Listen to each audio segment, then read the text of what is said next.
C'est une femme passionnée de l'art que nous avons rencontrée au Radisson Blu de Libreville et avec qui nous avons échangé sur les réels motifs de la présence de ces merveilleux tableaux que nous apercevons bien disposés au hall de l'hôtel qui abrite l'exposition. Cette femme, c'est Michel Nzé, d'origine germano-gabonaise. Après avoir longtemps vécu hors du Gabon, il y a de cela 11 mois déjà, qu'elle a décidé de poser ses valises dans son premier pays d'origine, emportant avec elle tout son savoir-faire qu'elle a décidé d'exposer à l'appréciation de tout le public gabonais. Nous vous invitons à suivre cet entretien. Alors, la passion pour l'art, il faut dire que depuis toute jeune déjà, j'aime dessiner, j'aime colorier. Mais il faut dire qu'en fait, à l'école, il y a trois choses qui m'ont toujours passionnée. C'est la danse, le sport et aussi les langues et une quatrième chose, et aussi la peinture. Donc maintenant, je me retrouve artiste peintre. Je pense que c'est une vocation parce que c'est un don.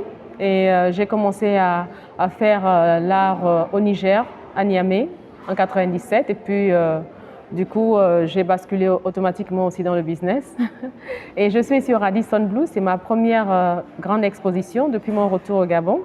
Donc l'exposition a commencé le 15 octobre. Donc je suis encore là jusqu'à fin novembre. Il se peut que je prolonge jusqu'en décembre. Voilà, parce que les gens trouvent très bien ce que je fais.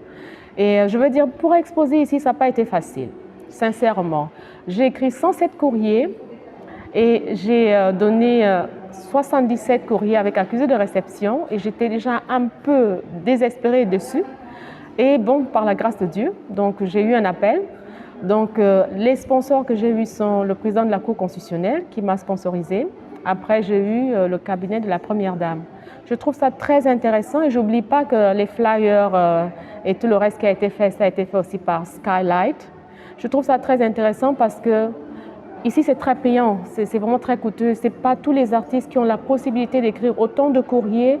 Il faudrait que nous ayons une politique culturelle assez développée pour soutenir les artistes qui veulent exposer, faire des expositions personnelles. Je travaille sur les thèmes la naissance, la mort, la vie et la métaphysique. Donc le monde invisible, le monde visible. Et je pense que mes œuvres sont très bien représentées là dans ce monde-là parce que je fais les tableaux et je fais aussi la sculpture. Quand je fais les tableaux, j'ai mon subconscient sacré qui est plutôt universel. Mais quand je suis dans tout ce qui est sculpture, je suis dans nos us et traditions. Il faut dire que mes sculptures, je ne les dessine pas, je n'ai pas de croquis. Tout c'est dans l'esprit. Donc je fais des voyages, pas en quittant le corps, avec mon subconscient sacré. Ça veut dire que j'arrive à aller dans différents mondes. Et ça, c'est très bien parce que nous sommes à l'ère du Verseau. Et je pense que l'ère du Verseau permet à ce que tout ce qui est caché soit révélé par des personnes comme nous, des artistes ou encore des personnes qui sont dans la spiritualité ou qui sont dans le côté traditionnel parce qu'ils peuvent capter des énergies, ils peuvent se mettre en relation avec des entités qui révèlent toutes ces possibilités-là. Vous savez, je suis rentrée avec un projet qu'on appelle le Verger de l'art. Bon, j'ai déjà rencontré certaines personnalités, j'avoue que c'est difficile. Mais je pense que c'est parce qu'ici, tout est politisé. Bon, moi je suis une artiste, je pense que si l'artiste ne dit pas la vérité, qui va le faire? Donc moi je suis de nature très ouverte et je dis aussi un peu ce que je pense dans le but d'améliorer la vision que le président a menée avec la transition. Ça permet à ce qu'on puisse ouvrir nos intelligences pour dire un peu ce qui ne va pas. Donc en fait, ça c'est un problème ici. Au niveau culturel, on n'a pas un centre culturel gabonais. On devrait l'avoir. Il faudrait que les artistes aient un endroit spécial où on peut créer, où on peut exposer pour attirer non seulement les nationaux, mais les internationaux. Et ça, c'est le manque que nous avons. Et moi, quand j'ai amené le projet Le Verger de l'Art, c'était pour mettre une galerie en place. Bon, une galerie, ce n'est pas une affaire personnelle. Logiquement, c'est une affaire où on peut prendre d'autres personnes, y compris l'État. Il faudrait ça. Donc il y a ce manquement-là qui est assez compliqué et je ne suis pas la seule qui me plaint. Il y a d'autres artistes qui se plaignent aussi. Et puis même ici, quand on est à Libreville, c'est quoi les loisirs? Il n'y a rien. Alors qu'à l'étranger, nous tous on le sait, il y a des musées, il y a des cafés des arts, il y a des endroits où on peut aller voir des expositions, on peut aller voir de la photographie, les enfants peuvent faire la danse. Tout ça, il n'y a pas et c'est un peu dommage parce que nous voyageons tous, ou la majorité de nous, on va à l'étranger, on va en Europe, on va en Asie, on voit tout ça là-bas, mais quand on rentre, nous sommes quasiment dans nos maisons. Bon, j'ai appris que les jeunes boivent, mais ce n'est pas ça la solution. Je suis le premier artiste noir femme à avoir un tableau au Parlement allemand depuis 2003. Vous savez, l'Allemagne, ce n'est pas un pays facile, c'est vraiment un pays très froid et ce n'est pas facile pour nous les Africains. Donc il y a ça, et puis j'ai eu le prix Nelson Mandela pour la Nelson Mandela Children's Fund et j'ai aussi remporté d'autres prix.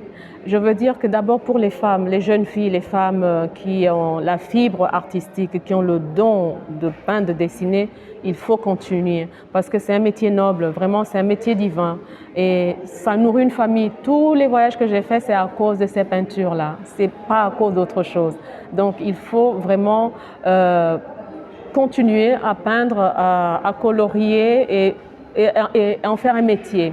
Bon, maintenant, à l'attention des autorités, je demanderai aux autorités, aux politiciens, pas seulement au ministère de la Culture, mais en général, les politiciens qui ont la fibre, qui ont la sensibilité culturelle, d'aider les artistes quand nous faisons les vernissages, quand on envoie des courriers dans leur ministère, de pouvoir contribuer parce que la culture, elle est générale, c'est notre identité culturelle.